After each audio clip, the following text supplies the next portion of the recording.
This is Comic Geek Speak episode 1823, introducing Karate Kid, Shang-Chi, Master of Kung Fu, and the Teenage Mutant Ninja Turtles.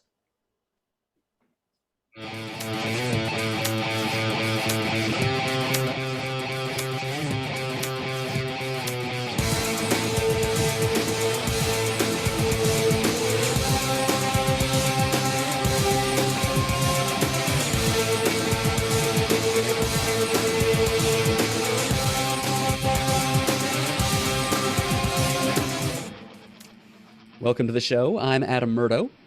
I'm Ian Levinstein. Excellent. And I'm Chris Everly.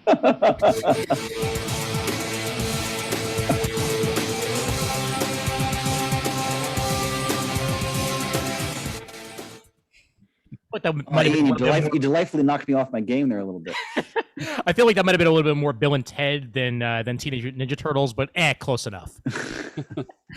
I was the right trying to do air guitar, but you couldn't really come across on screen. I hear you. That and I wish I had a slice of pizza in my hand right now. That would be the ultimate tribute. But tonight was beef and rice, and that is good enough for me. Costco hot dog for me. Damn good. All right. There you go. Not too shabby. What am I going to pick? Hot Pockets. Hot Pockets. Yep. Nothing ninja about that, but... No.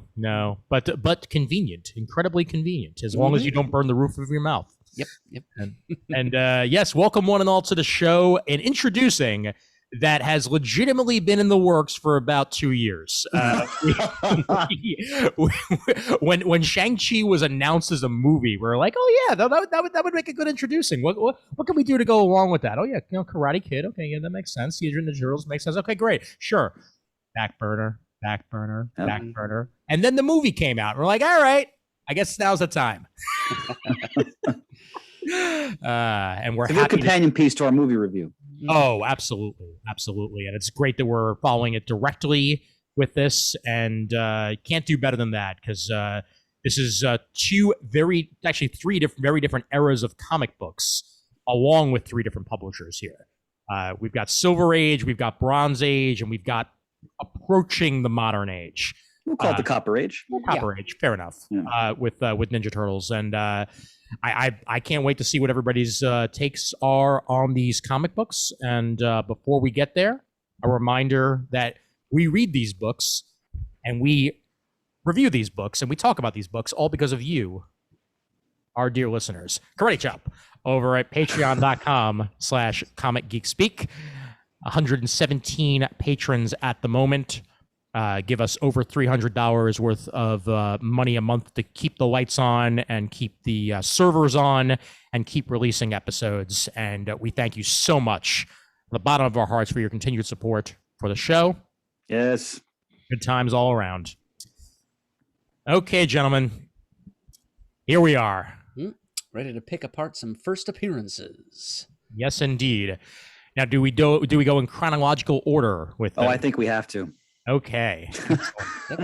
Building up to something. Ian, I've been looking forward to your reaction to the first book all day. Okay, great. And I hope to not let you down, sir. I know you won't. I have thoughts and opinions as usual. As we begin ourselves with Adventure Comics number 346, featuring One of Us is a Traitor. But we're not going to tell you until the next issue. And introducing 4 new Legionnaires: Karate Kid, Princess Projectra, Pharaoh Lad, and the one who's definitely not a traitor, Nemesis Kid.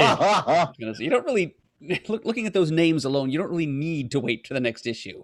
If you're smart, if you're a kid in 1966 whose vocabulary is advanced enough to know what Nemesis is, you pretty much got the denouement right there.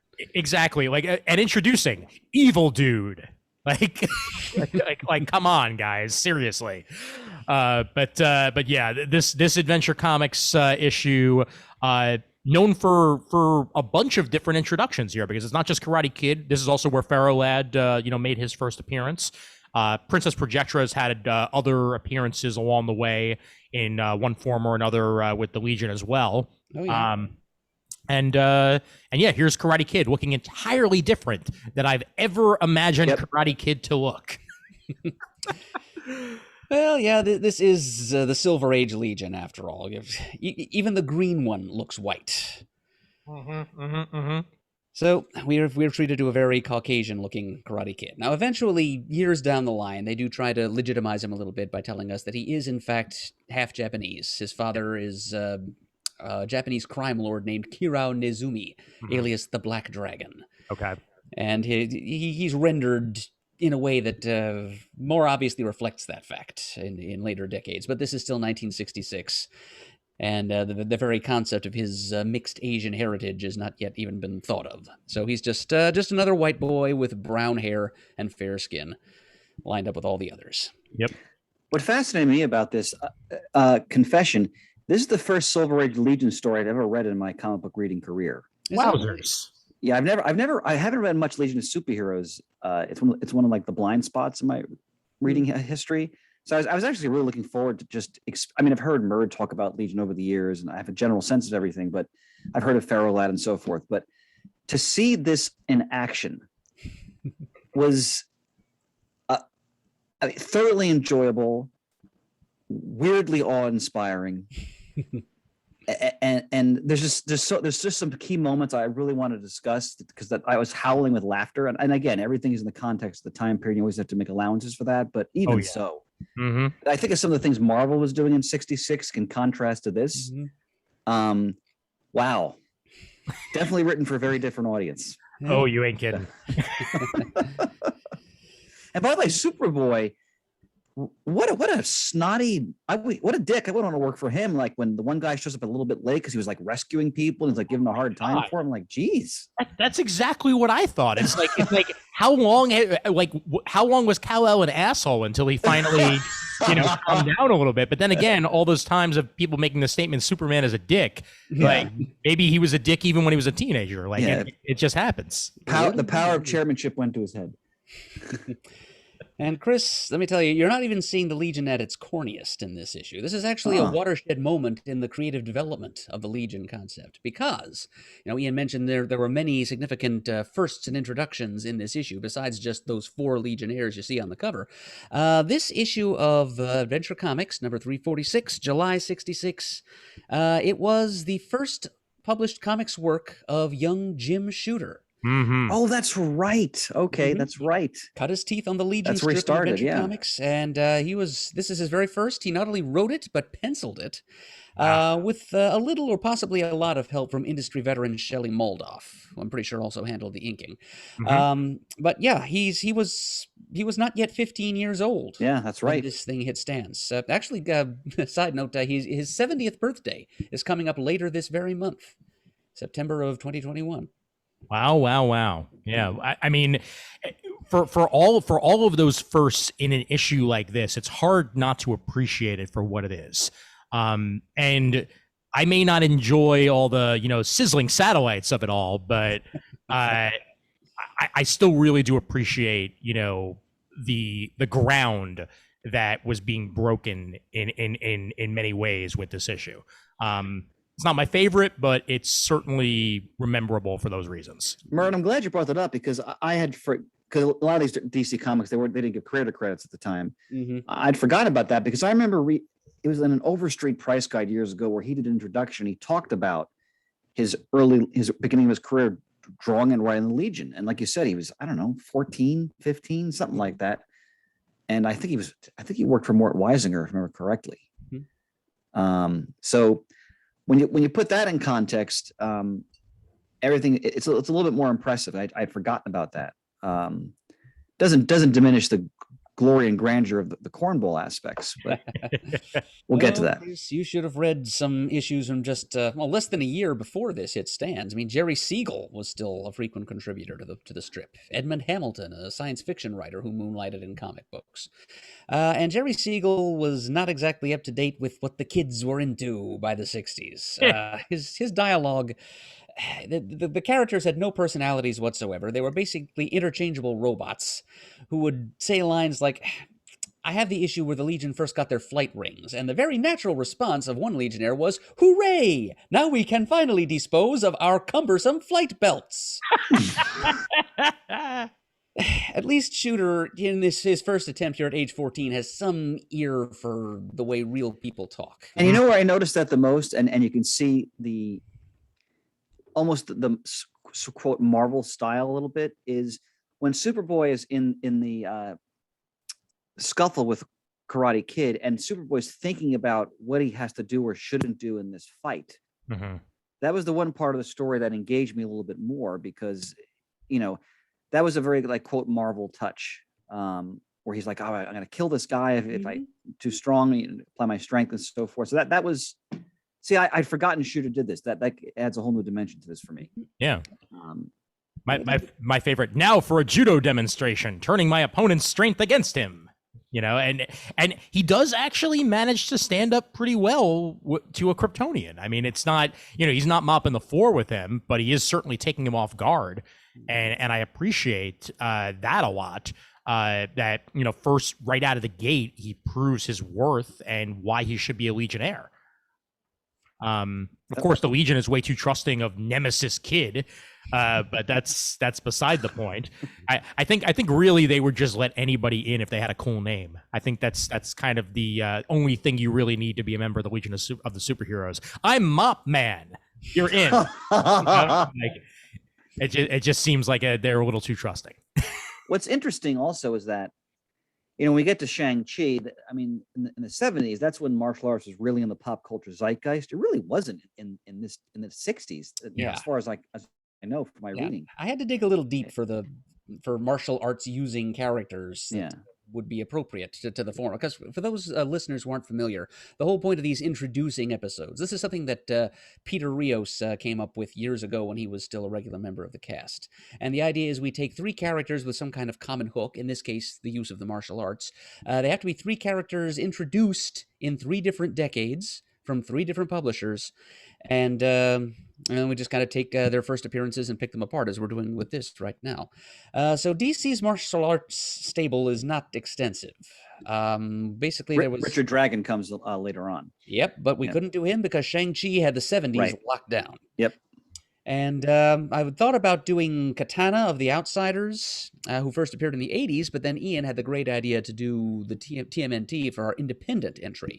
For a while there, I've been thinking about doing Judo Master from Charlton from the 60s. But after Ian had the great idea to do TMNT, that locked up the 80s, so that left us with, 60s and 90s. And so old Karate Kid here, spotlighted on the title splash page that Ian has just put up on the screen for those of you watching on YouTube. He was one of the few DC martial artists I could think of who didn't have a first appearance in either the 70s or the 80s. So that's basically why we're here right now. Yep, definitely. And I there's something about his tunic that is just almost frightening. And because it kind of looks very potato sacky. I don't know if that's like what they were going for, but the whole like monotone nature of it, like the earth tones of it, just doesn't really work when you think of Karate Master.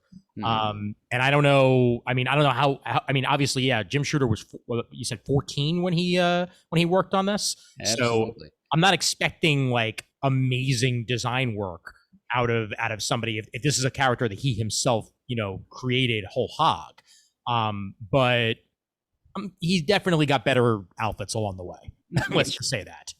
Yeah, starting out with burnt sienna wasn't maybe the best style choice, but yeah, I think what they were trying to do is combine the look of a gi with a traditional like skin tight superhero suit, and never mind the fact that the whole point of a gi is that it's loose fitting to permit unrestricted body movement. So combining them doesn't quite work as well as maybe intended. The character later is put in a more traditional gi, isn't he? Oh yeah, definitely. Yeah. Yep, that would have been up in the 70s when that martial arts boom you mentioned, Chris, finally found its way to DC. And Karate Kid of the Legion, this same Karate Kid, whose real name is Val Armour, by the way. We won't learn that for quite some time to come. He travels back in time to present-day Earth, going on kind of a walkabout to appease the father of his fiancée, Princess Projectra, who also makes her first appearance in this issue. Her father, King Voxva of Orando, demands that he do something to prove his worthiness to marry King Voxva's daughter, so somehow that translates into Karate Kid going back in time.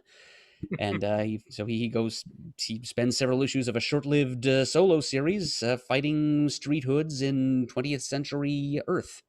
And even had, as I just came across this, issue 15 of Karate Kid, guest starring Commandy. Karate Kid smashes through time to the future, the wrong future. But there you see his more traditional outfit. 1978. Look at that. Yeah, he still looks very white though, which I guess because today when I see him, my problem is I might just be more thinking of the Kitson redesigned Legion, because that's the Legion I'm most familiar with, is like the Wade era, and before that the Abnett and Lanning Legion. By then I feel like Karate Kid had definitely gotten a much more Asian features than he had back in the 70s and 80s. Yeah, actually, if I can take one step further back in history than that, because when my entry into Legion lore was the post-Zero Hour Legion, known to some disrespectful few as the Archie Legion, which is not a name that I relish. The Tom Pyre written Legion. At that point, that was when I think Val Armour first began to look like he had some Japanese blood in him. Got it. Speaking of Asian features, so how about the villain in this story? Oh my God. Yeah. So as we previously said, there's going to be some very stereotypical 60s and 70s standouts here. And that, to say the least, is very much on display in not even Earth, because this isn't even taking place on Earth, correct? Or No, the story. what's his name? Is it the warlord? Is it Kundun or Garlak of the Garlak? Kuns? Yes, Okay. The Kuns are an alien race that's been around the DC universe for a good long time, and this was their first appearance. So people who were reading DC Comics in the 80s and read the Invasion crossover and all that, the Kuns have been semi-important. They're kind of like the DC universe's Klingons, let's be honest, is what they're kind of intended to be. That, and they're sort of supposed to be, or I think Shooter's original idea here was that they were Huns. Right, that's what I was going to say, yeah. Space. It's right there in the name. And that's how we end up with Garlak, who looks like a caricature of like a Central Asian. Mm-hmm. Yeah, but did you say that they're called the puns? Khund. Okay, got it. Because part of me was just really wondering there if because that would be too much on the nose for Garlak to be of the puns. That's a bit too much. Peter David would have done that. Jim Shooter wasn't bold enough to do that in 1966. Definitely, yeah. But looking at the, I mean, I found an image of him to share for everybody, and it was different times, gentlemen. That is very much the case. And boy, oh boy, is that stereotypical Asian for you right there. I'm not even sure what they're going for exactly, but we've seen better. Alien Attila the Hun, I think is what. Yeah, I think Murd's right. Basically, yeah. I am Garlak, warlord of Khund, the planet you've been discussing. Unless Earth surrenders in 1 hour, we will attack and destroy the whole planet. Oh yes, Superboy, we have a good supply of kryptonite weapons, which is always something good. Doesn't everybody? I mean, yeah, sure, why not? What I loved in these discussions in the story was, they're in the 30th century, but they're still using film strips, which I was just thought was sheer delight. It's the same way I feel whenever I watch old Doctor Who, and in the 80s / the future, they're still using Betamax. Like it's not exactly thinking ahead there too much. Part of the charm. Yeah. Can I also discuss the decompressed storytelling is not just a thing of today? That the fact that, again, we don't even find out who the traitor is until the very next issue of Legion of Superheroes. Adventure Comics. That's a bit much for me. I don't.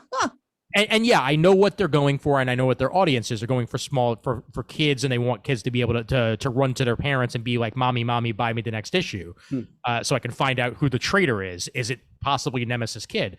But still, that it kind of rubbed me the wrong way. Like that it was push that far apart into 2 issues when it really didn't have to be. Well, I might also remind us here that this is 1966. This is actually the era of the Adam West Batman TV show, and every single episode of that series was actually 2 episodes. It was always a two-parter, one on like Monday night and one on Tuesday night. I don't know. It was always on 2 consecutive nights. Yeah, so you note the go-go checks on the front cover. You know, this is Pants love those go-go checks. DC at its ginchiest here, and so that might be what inspires what has inspired DC. What did inspire DC in '66 to do more 2-part stories? Which Not only that, plus you see in the latter '60s, Marvel especially, but I would imagine also DC to some degree, they start to move to more multi-part stories. That's true. Which I mean, I think was a welcome change. But Ian, since we're decades later, I can appreciate your frustration. Oh yeah, not having the revelation in the one issue. Not at all my bag. Yeah, but at one thing I'll comment on is, as I did read all of these digitally. I read this one on DC Infinite, and they really did a good job of cleaning up the colors on these digital scans. I don't know how well anybody on the YouTube will be able to see it as I put it up here, but it's basically fully restored artwork as it's been scanned. So like it's not like we're dealing with newsprint here, which you can sometimes find on the older scans where, you know, clearly they were just working with what they had. They had full copies of these that they were able to scan at a very high quality, and the colors pop beautifully. So yeah, I was very pleasantly surprised with that for an older comic book. Never quite know what I'm gonna get. So would this have gotten you interested, do you think, in learning more about the Karate Kid, you know, at the time? That's the question. I'm pretty sure it would have gotten me interested, sure. I mean, they do kind of go out of their way to implicate Karate Kid, you know, just, you know, deflect suspicion from, you know, the Nemesis Kid here in this first issue of this story. Yeah, there's the whole thing with the destruction of the defense tower up at Alaska, and Phantom Girl, who she's kind of, in the Silver Age Legion stories, she's kind of developing a reputation for enjoying being the voice of dissent, for always believing the unpopular possibility. Like there was a story a year or 2 ago before this, which began the long-standing romance between Phantom Girl and her teammate Ultra Boy. Ultra Boy had been expelled from the Legion for being like a criminal and a possible traitor. Mm-hmm. And the writer basically picked a female Legionnaire out of a hat and said, okay, this is the one that's going to refuse to believe ill of Ultra Boy, and she's going to try to defend him. And and here we have Phantom Girl basically assuming that role, but in the opposite, mm-hmm. Where she's the only Legionnaire who's suspecting Karate Kid of having been the one to sabotage this tower. Yeah. So he's being set up as kind of a bad guy. And I notice when the 4 new Legionnaires make their introductions, everybody says, I'm such and such from this planet. Karate Kid is the only one who doesn't bother to mention where he's from. I guess we're supposed to just assume that he's from Earth because he specializes in 2 forms of martial art that originated there. Right. Yeah. Judo and karate. That's a good point. And that scene where he, where he tries to demonstrate his worthiness of joining, you know, which we talked about already, when he actually calls Superboy out and challenges him, the most powerful Legionnaire, to a hand-to-hand battle and actually holds his own. I mean, that takes spunk. I mean, the contemporary equivalent, I think, for anime fans out there, it reminds me of Rock Lee from Naruto, where he doesn't have all these fancy. I've forgotten the terminology. He doesn't have the fancy energy-based powers that some of his classmates at the Ninja Academy have. He only has just physical abilities that he had to work damn hard to develop.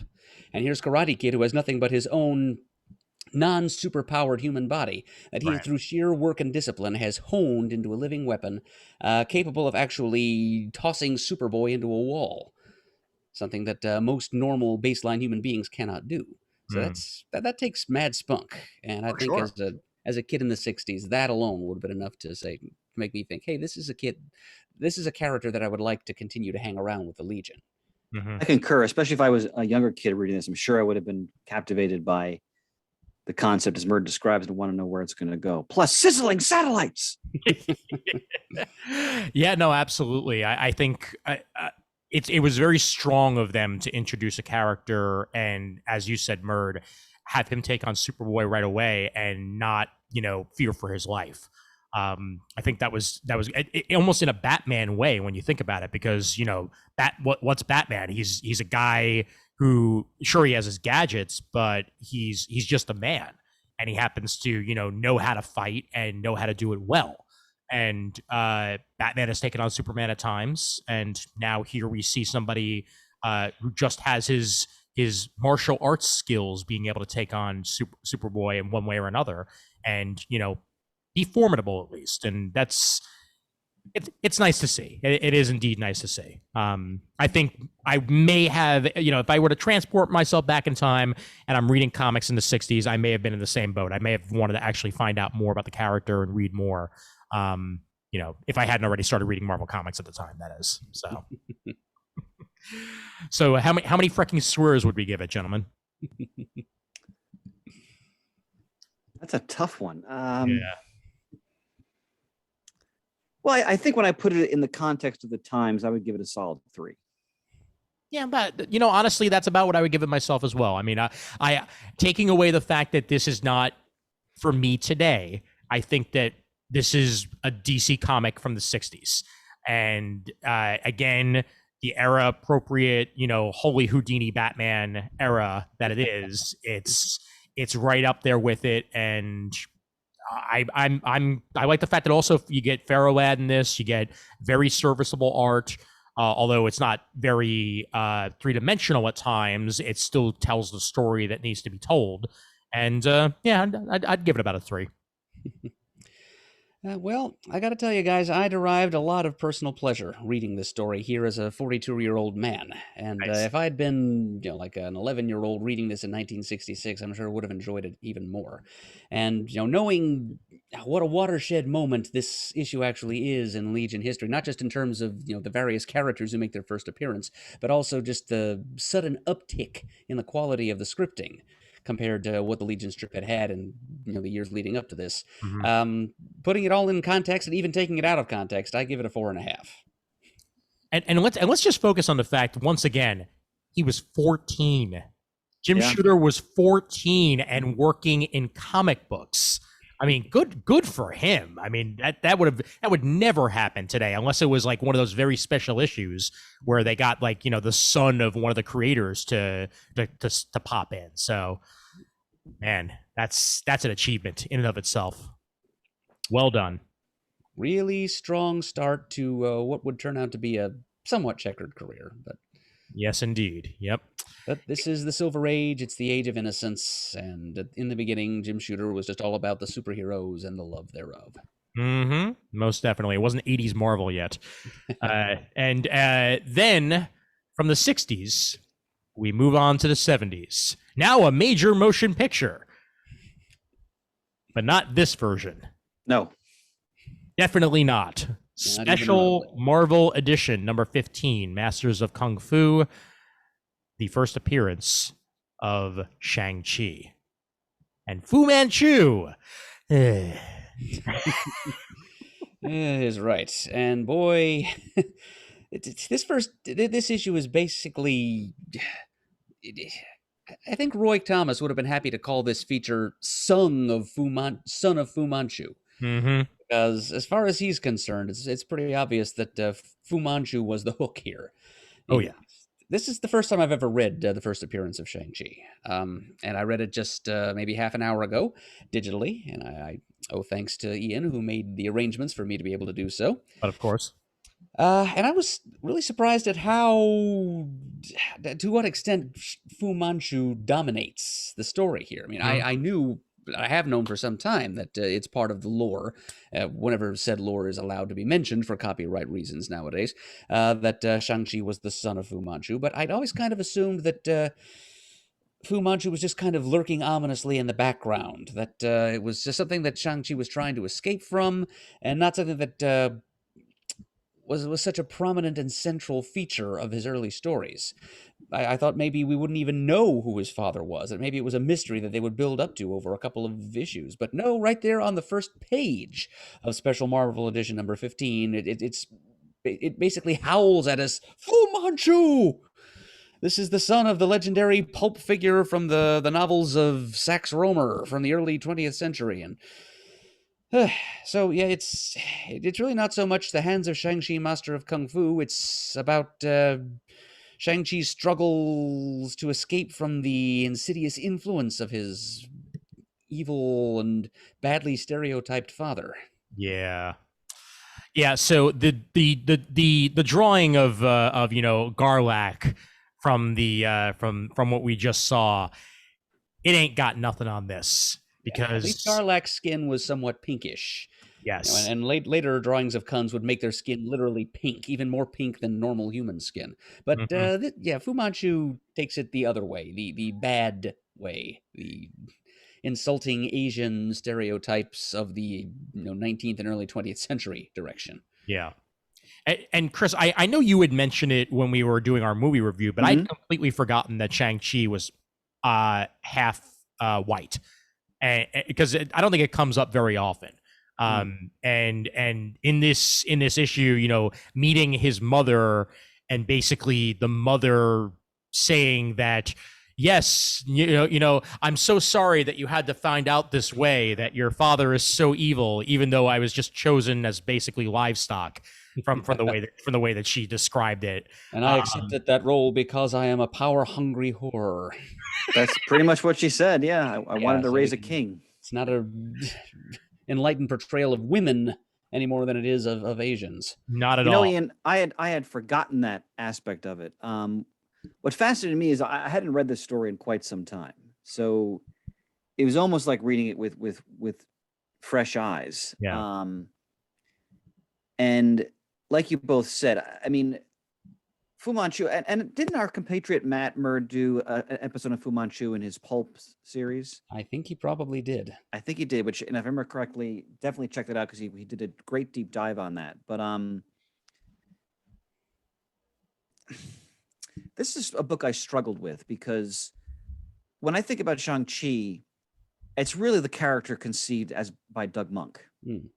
Because Doug Monk, Starlin and Englehart created Shang-Chi. And if you read the backstory, they were enthralled by the Carradine series Kung Fu, which was on television in the early 70s. And interestingly enough, originally Bruce Lee had gone to TV studios with the idea of a wandering monk, which he himself would have played. And instead the idea was taken, and then they used a white actor instead. So I think that's interesting, just that little bit of a backstory there. So Englehart and Starlin, both young up-and-coming creators in that sort of that second wave of Marvel creators in the Bronze Age. Yeah. They really were taken by the show, and apparently it inspired them to conceive this character. So, like Ian was saying before, when we read these older stories, I think we have to understand, not condone, but understand the sensibilities of the time. Right. Because you just can't escape that. That's the way what was there. So of course, yeah. And what I take out of this that's positive, first of all, even this stage, Starlin's art is great. Except, I mean, Shang-Chi's almost orange skin is absurd. Still a sight better than Fu Manchu's, saffron yellow skin. Yeah, but Starlin is one of the great masters. This is early in his career, but you already see like his command of pacing and the action scenes. The battle with the sumo, I think, is especially great. So visually, I love the story. The ridiculous skin tones aside, which again, unfortunately, the way Asians were portrayed in print, that was just standard. And in fact, if you read through Shang-Chi, because Doug Monk, Englehart and Starlin, I think, only do a couple issues, and then Doug Monk takes over. Yeah. And he really explores the character in much greater detail. But to be fair, the kernel of it is all here, because the thrust of much of the book is Shang-Chi struggling with the fact that he realizes his father is this homicidal monster. And then a lot of the future stories are him wrestling with that reality. But so that is here from the beginning. I think what I enjoyed this, probably not as much as I used to, and part of that's just because who I am in the time period I'm living in. But still, I think what makes the character great, and I think what Doug Monk saw and really ran with, because I mean, the later Shang-Chi stories I think are tremendous, especially when you get into the 80s, like the Mike Zeck and especially Gene Day stuff is really phenomenal. And then they even get a better sense of his skin tone in those much later stories. Not like this as well, but to give credit to the original creators, I think they did lay the groundwork and Monk just took it to a whole new level. So I appreciated it in that sense. What I did like quite a bit was they did actually have him murder that old man. Yeah. Which I'd forgotten about. And in fact, in the movie, they allude to the fact that he did commit the assassination that his father ordered him to do when he's talking to Awkwafina. So props to the movie makers for bringing that element of the plot into the film, just in a different way. But so I'm glad they did that in the story, because that only adds to the burden Shang-Chi has to carry now as he wrestles with what his place is. And again, I think to go back to your point about why they're emphasizing Fu Manchu, because Marvel had to pay money for Fu Manchu. Yes. And they had to pay money for Nayland Smith because he was his adversary in the Pulp stories. Okay. So he's a Sax Rohmer character as well. As was the old man that Shang-Chi killed. Right, which I didn't know. Thank you, Mert. So it stands to reason they're going to emphasize those characters because they're paying a license for them. And Nayland Smith is a major supporting character. Like Shang-Chi eventually works for him as an espionage agent throughout the entire series. And Fu Manchu appears, periodically. So. And let's mention that is also why for many, many years, they couldn't republish Shang-Chi comics from that era. Absolutely not. Because the rights were so entangled that it was incredibly difficult to do so. And I'll talk about this more in the next comic talk, but I had a flood in my house because of Ida in my basement, and I lost a lot of my graphic novels. And one of the ones I'm most upset about is I lost my Master of Kung Fu omnibuses. Dang. I'm not even sure if those are even in print now. They might be, because those are still somewhat recent, correct? Yeah. Yeah. In the 2010s, I think they came out. Right. Because I mean, I know that they've since released other omnibus style things for for Shang-Chi, just because especially now with the comic. With the movie and what have you. They're out there, but yeah, but to go back to your original point, like when Ed Brubaker did a wonderful Secret Avengers arc with Shang-Chi, and they brought his father into it, but they gave him a totally different name because they didn't have and they wouldn't use Fu Manchu now as his name anyway, even if they had the rights, of course, for obvious reasons. But there's a whole tortured history about publishing rights. In fact, our good friend Ryan just recently picked up the What If omnibus. And he's like, why is I think he said 16. Why is that missing? And I looked it up and I said, oh, because the title was, what if Shang-Chi had worked with Fu Manchu, something like that. Yep. So maybe Marvel doesn't have the rights again. I don't know. I don't know what that currently is. But you can certainly still read them digitally, because I was able to read this issue digitally on Marvel Unlimited. The brand spanking new Marvel Unlimited app, by the way, which is so much easier to use. Oh, that's good to know. Searching is actually a thing you can do now. Searching was awful on the old app. Oh. Yeah. And there's also, and I'll talk about this on the next comic talk, but there's also some exclusive Marvel Unlimited comics now that you can only actually read inside of the app. One of which is a Hickman Wolverine story set in space that's actually really, really good. Oh. But you had me at Hickman, honey. Indeed. But yeah, I really was appreciative of the way that this was yet again digitally scanned. All the colors pop, and the artwork is excellent. Unfortunately, as stated, some of those colors are not exactly the colors that I want them to be when it comes to skin tone, but it is what it is. I also couldn't help but laugh at the cybernetic henchman on the first page. As immediately I thought to the movie. I thought, what is it, Razor Fist? Yeah, he pops later with both of his razors. Excellent. Down the road. Yep.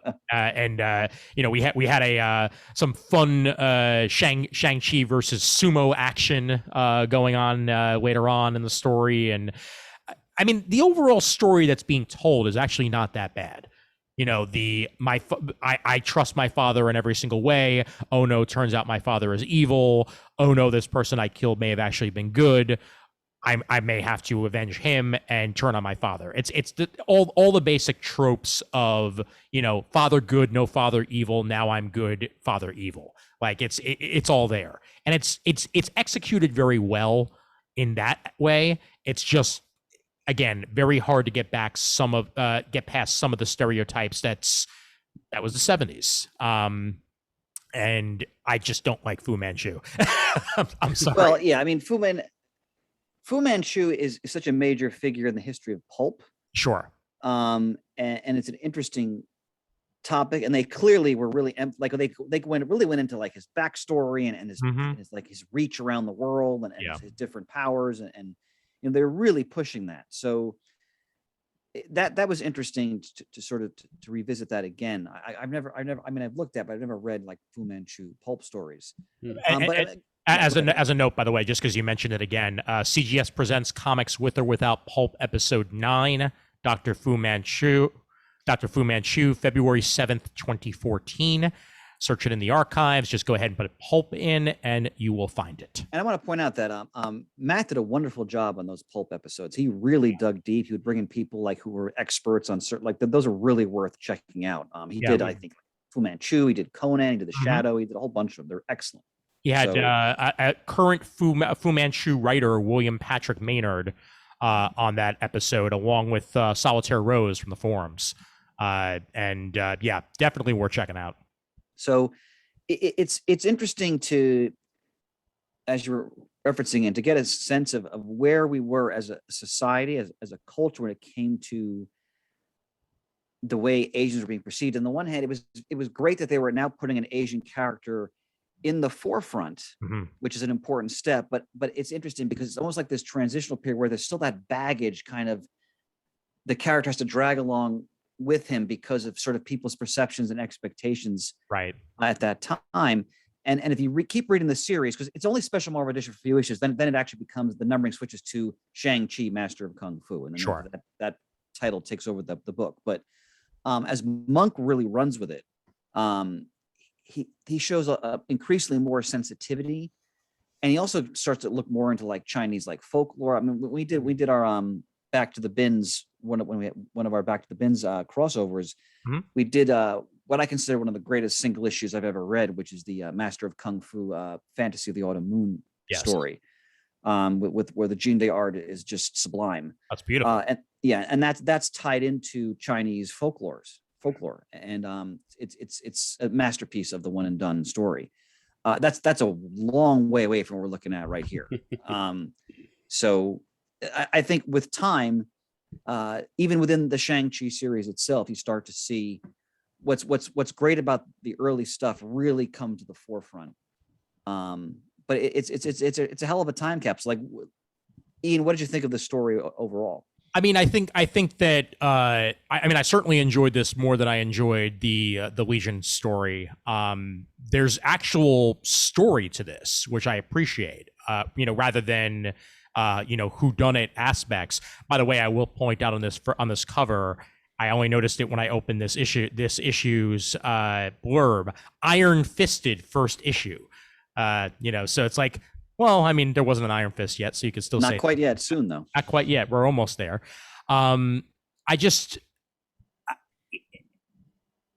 See, it's hard because like I did actually thoroughly enjoy what I was reading, even for the ridiculousness of there, being like a full like Chinese hideout in the middle of New York, where he thought he was actually in China. Exactly, yeah, and then he walked out onto the streets, and he's on like 42nd Street. Like, oh, come on, dude, really?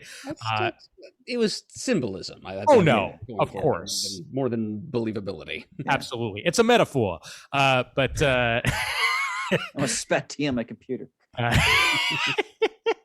You're welcome. But I I like the building blocks that are here, and I know what comes afterwards. And I actually I'm considering reading more past this and reading more of the Master of Kung Fu stuff. I recommend it because when yeah. Monk really gets going, now Monk brings in, and Murd mentioned this on our movie review, like he Yeah. really brings in almost like a James Bond feel to it, mixed with martial arts, and he brings in a really interesting supporting cast. Yeah. David Smith is already there, but you know, Leiko Wu, who becomes Chang's great love interest. Clive Reston, who's like a James Bond type character, and then Blackjack Tar, who is this salty, like veteran British spy who he and Shang form this very close relationship where he will refer to Shang always as the Chinaman, which would not fly today. But Shang, it's interesting because in that relationship, you see Monk kind of like exploring like the tension between them because, you know, the fact that he's calling him that name, but there's also that respect. It's interesting. The later issues are there's some great comics, especially for the time when they were done. And there's also wacky like villains, like, you know, you thought Razor Fist was wacky, just you know, some of that stuff too. But when Monk gets more, he really makes Shang-Chi. You see a bit of it in the beginning, like really an introspective philosophical character. Sure. And that can be very corny and silly, but in Monk's hands, especially as the series goes into the 80s, there's some interesting stuff there. And actually, he and Paul Gulacy, who's one of the three main artists he worked with, they reunited in the 2000s, late 90s to 2000s, for a Max series, which is kind of their ending of Monk's run on Shang-Chi. I highly recommend that. Oh, okay. As well. Nice. That was superb. That's kind of the end of Monk's sort of take on the character. So Steve Englehart did the colors on this as well. Oh, really? I just didn't know that. I just noticed that on the page. Oh, I missed that. Up here. So he's to blame. Yes. Al Milgrom did the inks on top of Starlin. Yeah. Notice, by the way, in the dialogue they refer to, I think Neil Smith refers to Fu Manchu as like the yellow menace or something like that. Yeah. I mean, they're really aping the pulp language of the Fu Manchu world. Already by 1973, Sir Dennis Nayland Smith and the stories that birthed him were of a very different time. Yeah. Oh, yeah. So he already sounded like an old man, an old racist man, spouting epithets. I'm just going to go ahead and read it. I'll tell you about Fu Manchu. It was 1911, and I was an agent of the British government stationed in Burma when I first heard of a certain man, a man who spoke every civilized language and most of the barbaric. Let's just pause there for a minute, take that in. An adept in all arts and sciences taught in universities and certain obscure arts and sciences no university of today can teach. A man with the intellect of any three men of genius. In short, I learned of him. Yep. And then he goes on to talk about how he commands rats, spiders, and reptiles. And, exactly. And also beautiful women. Yes. And there's the mention of the Sai Fan, which is the elite assassins of Fu Manchu, which I think in the movie, as I mentioned, the assassin with the face mask, I think he was really meant to be sort of like a recognition of the Sai Fan. That was a great visual in the film, actually. Death Dealer is the name they gave that guy. The more I think about it, the more disappointing it is, though, that at the time Marvel had Yellow Claw. Oh, they were using him, yeah. They were using our Nick Fury spotlight. Yep. Yes, indeed. And that was only created back in '56. And they had Fu Manchu, and they had the Mandarin at shortly. Was it before or after this? Mandarin was before this. He was in before 60s. This. Okay, so it took a while to actually get proper representation, but then again, it was also a world where, I mean, to put it bluntly, it was white guys writing about this. Like, and for years that was the case. It took a much longer after that until we actually got, actual individuals of color, actual Asian creators, that were able to write about Asian characters. And even today, it's still few and far between. But at least we can say, Gene Lin Yang is writing, Shang-Chi right now. That's something that was, a long time coming. And to I will say this though, a great writer, regardless of their background, if they Certainly. have a good handle on what they're trying to do with the character. Absolutely. I mean, Doug Monk, you're gonna, especially as you move it more into the series, you're going to see that where Mhm. it there's always some of those the trappings are still there, but it's nowhere near what it is what you see in this first issue. Most definitely, yeah. It's fascinating just how in these moments where we you see like the culture kind of moving in fits and starts towards something new and towards certain realizations about, like I mentioned, right? Bruce Lee came up with the concept of the TV show Kung Fu. They wouldn't let him star in it because they put a white guy in it. And in fact, I think his daughter oversaw the creation of the show Warrior, which is on Showtime maybe, which is basically the original Lee concept for Kung Fu now recast with all Asian characters. So I'll also say the fight scene with Tak is actually beautifully rendered. Oh yeah, that's one of the highlights of the book visually. Oh, yeah. Look at Starlin, right? Yeah. I mean, he was no slouch right out of the gate. So.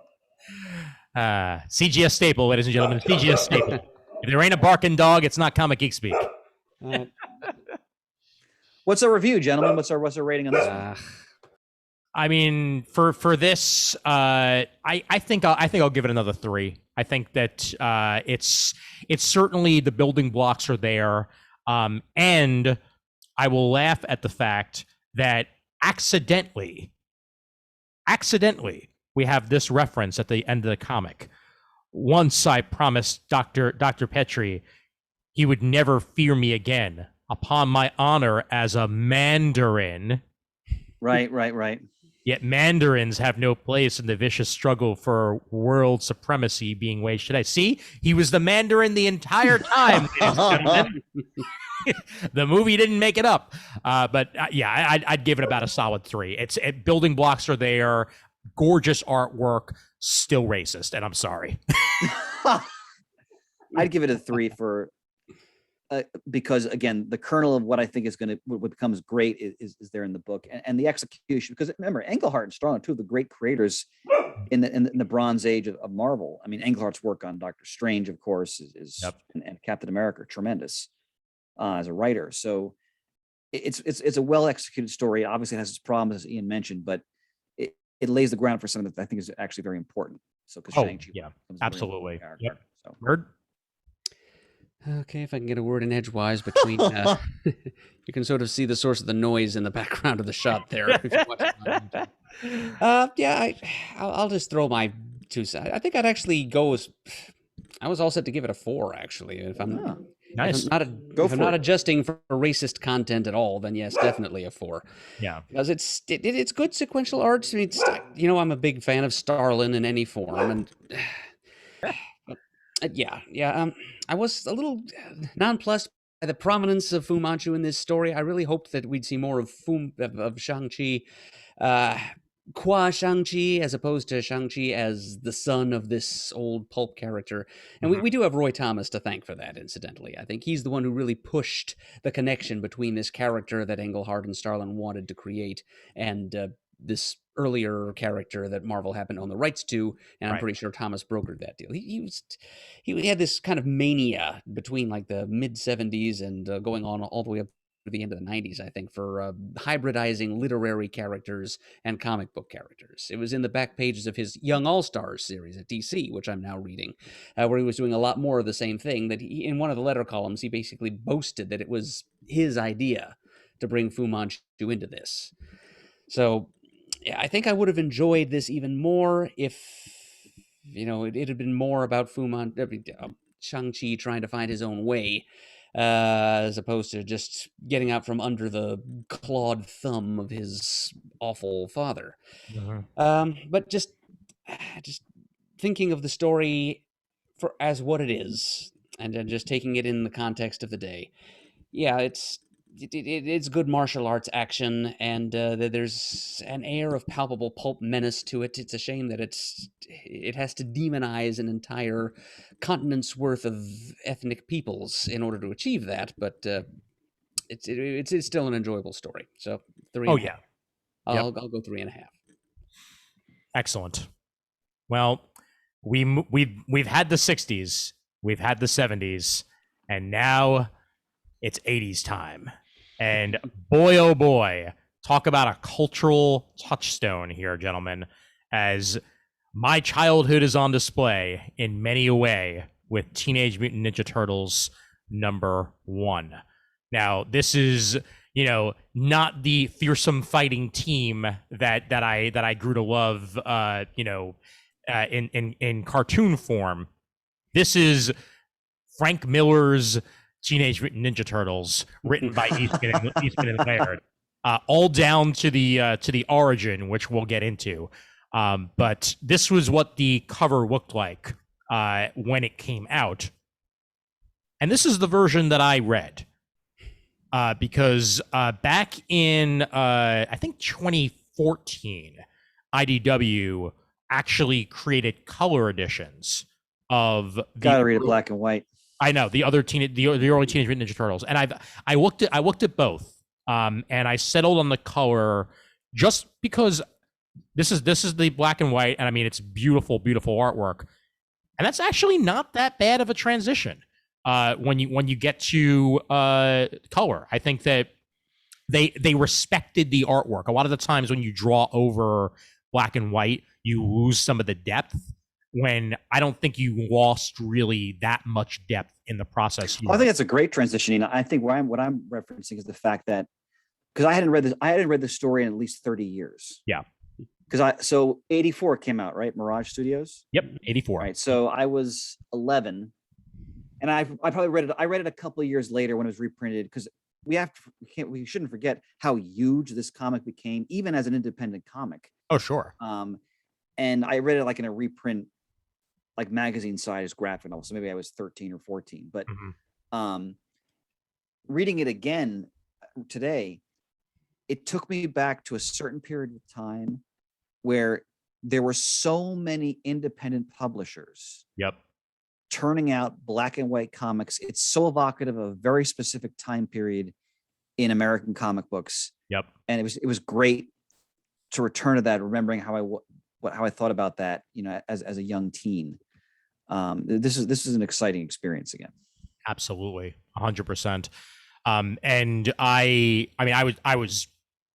was 0 when this comic came out. I mean, I was or if not, I was maybe 2 or 3 months old when this comic came out. I was born in '84. I think this came out mid-year '84, and I'm a January baby. So I think that this comic book, the comic itself, I did not read until many, many years later. And it holds up. It really, I agree. Really holds up as an origin issue. You learn so much here that is then the fulcrum of the entire franchise, both in comic books and in animated series and eventual movies and so on and so forth. Like, all of those building blocks are here from the start. And I was so thoroughly impressed by that. Mert, I'd love to get your thoughts. Okay. Well, first of all, Ian, you were exactly 4 months old because this was published in May of '84. Nice. Yep, I'm getting that from, I'm reading it in this form. This is a big hefty trade that was published in 2009. Yeah, it's still under the Mirage publishing aegis. Nice. This is before IDW had gotten the rights, I guess. The first time I read this story, I would have been 5 in 1984. I'm sure it was after, it was absolutely after the cartoon had hit. So I would have been somewhere around the age of 11, I would think. It was probably about 1990. My mother randomly came across one of it had to have been colorized reprintings of the first couple of issues of Eastman and Laird series at a bookstore someplace, and just picked it up for me. I think First Comics put out a few editions of those early stories, and that rings a bell. Yep. Had to have been in color because I remember being a little surprised that all the turtles had the same color mask. Not at all what I was expecting, and the surprises didn't end there because, as you said, Ian, it's not at all the same heroes in a half shell turtle power that we all had come to know from the small screen. Definitely. But having read this story back then, I remember being a bit better prepared for the divergence in standard lore that I saw in the Teenage Mutant Ninja Turtles live-action movie that we eventually got in theaters, because that story skewed a bit more closely to the material in the story that we're talking about here. Mm-hmm. And my thought generally is that it is pretty strong, serviceable, martial arts action comics. It wasn't quite as spoofy as I thought it maybe should have been. I mean, obviously I read this when I was 11 years old, and the fact that this was riffing on Frank Miller's published work was completely lost on me then. I didn't know who Frank Miller was. Yeah. But yeah, I can clearly see, okay, there's the Daredevil moment, and Splinter versus Stick, Matt Murdock's sensei, and blah blah blah. But yeah, this first issue actually plays it pretty straight. It's like it's kind of relying on the basic absurdity of humanoid turtles engaging in martial arts. That's the closest thing to real humor we get in this first issue. So it's kind of a conventional tale of revenge. This is the story of this a rat. An intelligent humanoid rat who sends his disciples out to kill the man who killed his master. So they avenge the death of their master's master. It sounds like a pretty standard Japanese martial arts storyline. Yep. But it's being carried out by mutant animals, and that's. I mean, you don't really get a lot of sense of the individual turtles' personalities, even. No, you don't. No. You get inside of Leonardo's head and Raphael's head at different times because each of them takes on the first-person narration. Leonardo at the beginning and Raphael about midway through. And we don't really get to meet the turtles in person until the second issue when Baxter Stockman and his Mousers enter the picture, and April O'Neil, most importantly. We get to kind of meet the turtles and Splinter and their whole subterranean world through her eyes. But this first, it's competent enough as an introduction to the characters, and it's an interesting fusion of comic book anthropomorphic animal silliness and very serious martial arts action. Yep. One thing I remembered when I was reading it again is that, so when I read these stories, I'd already read some of Frank Miller's Daredevil work. Like I'd read the classic, 181 Bullseye versus Elektra.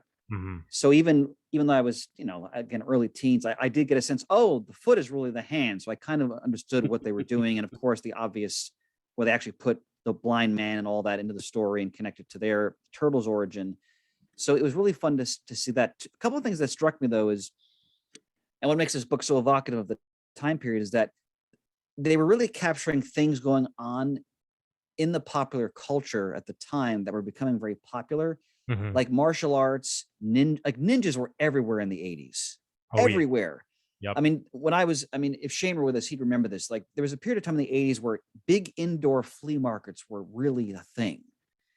And there were a couple near me, and you'd go in, there was always the stalls with, the ninja stuff, like the outfits and the shuriken and everything else. And that was just in the culture. And, you cable TV, they'd always played like, martial arts films that were, probably from the 70s in Asian countries or whatever, the early 80s. They played them on cable channels, and it was just there. And we shouldn't forget what Miller and Klaus Janson were doing in Daredevil. Mm-hmm. I mean, really thrilling sort of synthesis of pulp and superheroes and martial arts. I mean, I've mentioned before in this program, the Bullseye Elektra issue is a classic, and the hand-to-hand combat in that is extremely brutal. Oh yeah.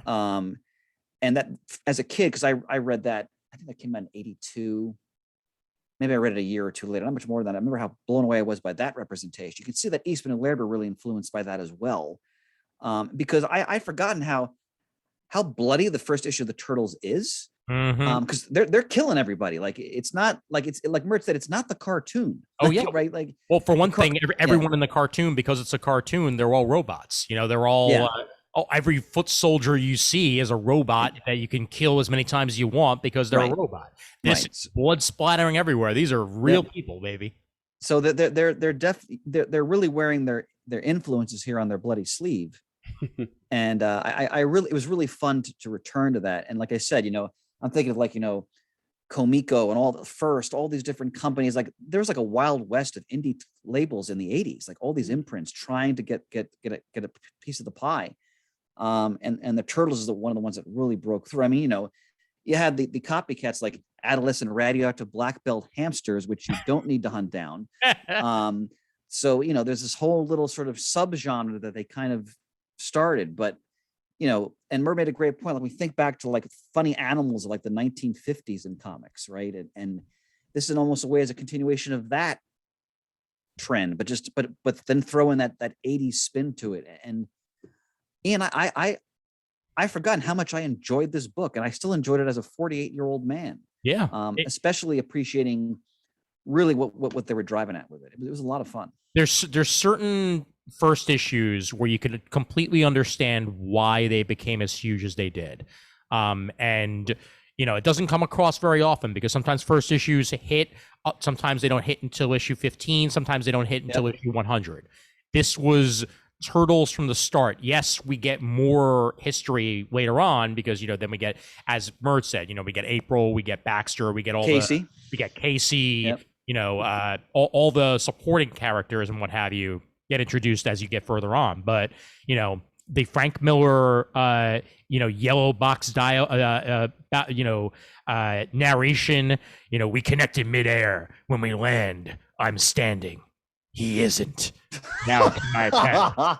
It's just so blatant but so beautifully done, and the artwork is excellent. It gets the story across. It is good for first issue at that time, especially with what they were working with. I mean, it's a small independent imprint. By the way, as a kid, the Shredder is so cool visually. Oh yeah. Yep. And I remember when I read the first time, it was the early times, like, oh, I loved his armor, the helmet, the whole look.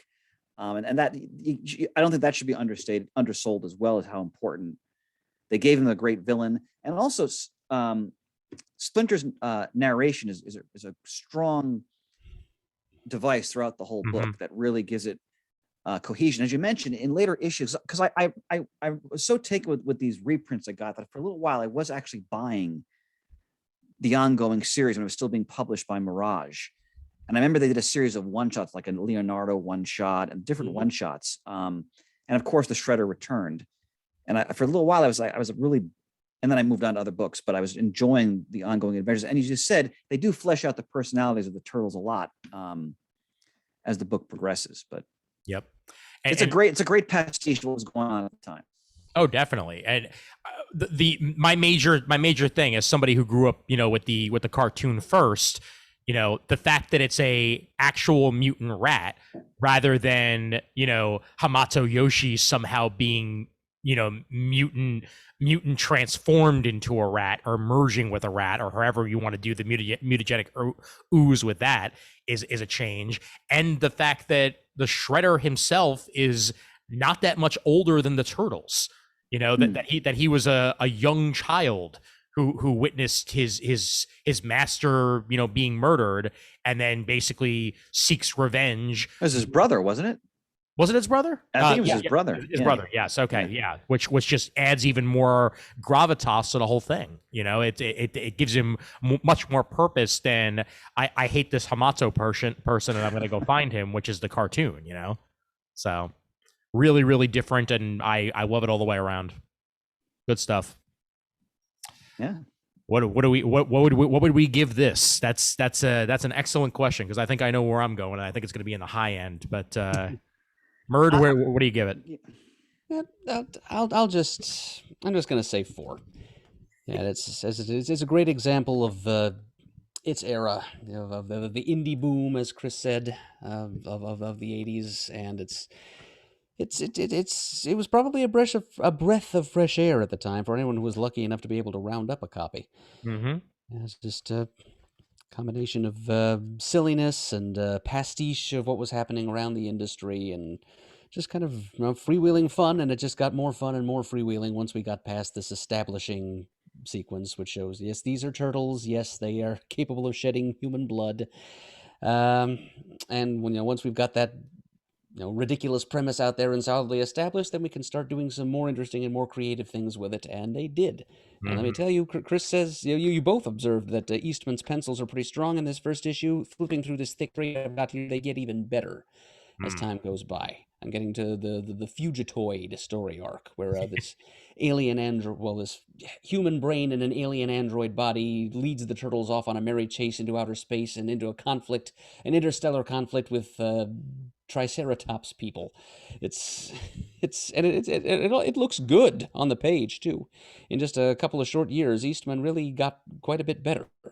Wait, a brain in an android body in the Turtles? What? That's never been done. No. Oh, yes. It'll never be done again. No, never, ever, ever. Craig, my body, not my body. Chris, what do you give it? 4.5. Yeah, that's just about where I lie. I'm going 4.5 on this one as well. I think that of all the issues that we read, this is the one that I feel has the sensibilities and style that works the most for me. I know what came next with all these other characters. I know the Karate Kid had a hell of a Legion run and still has a hell of a Legion run, and in many other places, including modern day DC at times. I know Shang-Chi becomes a terrific character and has stuff further down the line. This was actually a great issue. Yep.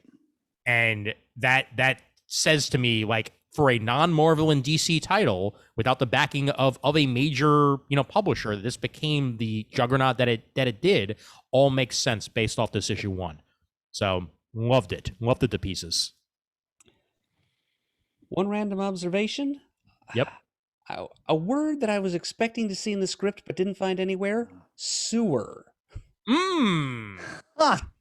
That's a good point. Very careful to class up the sewers, the turtles' dwelling place, and refer to it as storm drains consistently. Good point, Merd.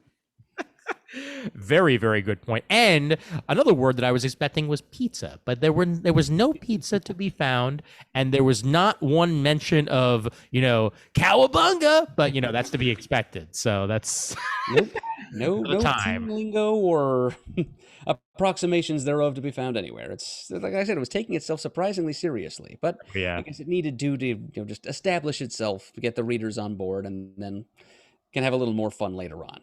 Absolutely. Shock of shocks. This just in: Shredder's not really dead. Anyway, but also, Shredder, do you fear us? You can't get more Batman than that. That's good times right there. And this was good times, gentlemen. This good is introducing episode. Yep. Oh yeah, absolutely. A long time coming, and we'll try to do the next one in less than 2 years' time. That would be nice. That would be super. Yes, it would. And yeah, we do have more reading based episodes to come, as we do have a book of the month to eventually get to. I already have an idea of what I want to do for the book of the month after this, which I'll have to discuss with you gentlemen shortly. But let's remind people we're doing Starman issues 1 through 11. Yes, indeed. Yep. And you can find that in many different ways.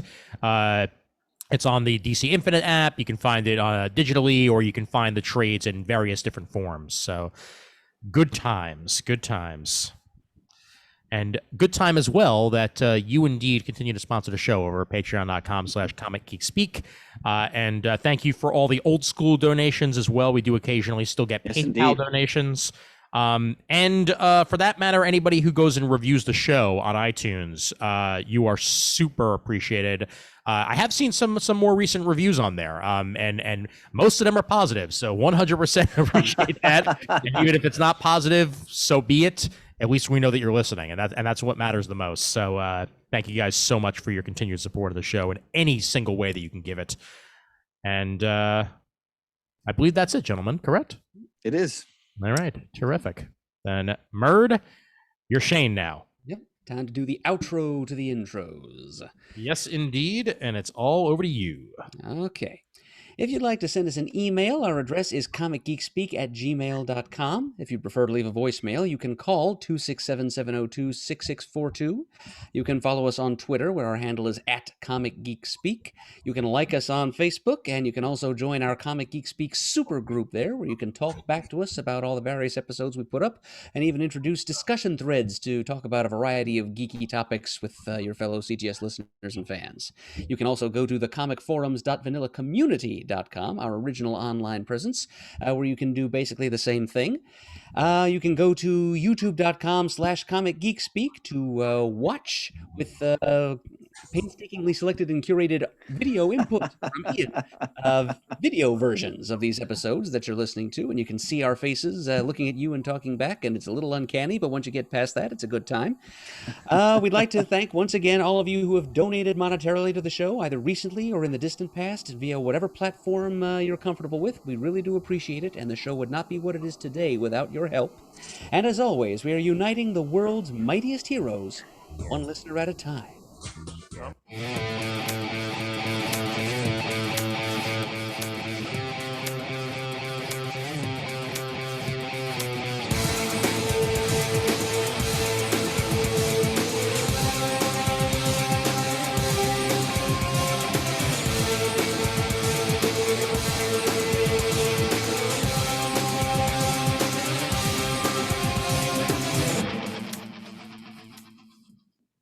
Karate chop. I was half expecting you to use Carl Douglas's Kung Fu Fighting as our